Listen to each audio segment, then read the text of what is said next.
Friends, beetroot മുട്ടയും ചേർത്തൊരു തോരൻ ഉണ്ടാക്കാനാണ് പോകുന്നത്. ബീട്രൂട്ട് തോരൻ ഇഷ്ടമില്ലാത്തവർക്ക് അതിൻ്റെ കൂടെ ഒരു മുട്ടയും കൂടി ചേർത്താൽ ഇഷ്ടപ്പെടും. എനിക്ക് അങ്ങനെയാണ്, ബീട്രൂട്ട് മുട്ട തോരനാണ് ഇഷ്ടം. അപ്പം അതെങ്ങനെയാണെന്ന് നമുക്ക് കാണാം. വീഡിയോയിലേക്ക് പോകാം. ഒരു പാൻ സ്റ്റൗവിൽ വെച്ച് അതിൽ കുറച്ച് വെളിച്ചെണ്ണ ഒഴിച്ച് കൊടുത്ത് കടുക് ചേർക്കുക. കടുകൊക്കെ പൊട്ടി വന്നാൽ സവാള കുനുകുന അരിഞ്ഞത് ചേർത്ത് കൊടുക്കുക.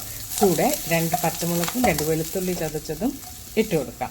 പിന്നീട് കുറച്ച് കറിവേപ്പിലയും തേങ്ങ ചിരവിയതും ചേർത്ത് കൊടുക്കാം. ചെറുതായിട്ടൊന്ന് ഇളക്കി കൊടുക്കാം. പിന്നീട് 1/2 ടീസ്പൂൺ മഞ്ഞൾപ്പൊടി, 1/2 ടീസ്പൂൺ മുളക് പൊടി ഇട്ട് ഒന്ന് ഇളക്കുക. പിന്നീട് ഇതിലേക്ക് ഗ്രേറ്റ് ചെയ്ത് വെച്ച ബീട്രൂട്ട് ഇട്ട് കൊടുക്കാം. എല്ലാം കൂടി ഒന്ന് മിക്സ് ചെയ്യുക.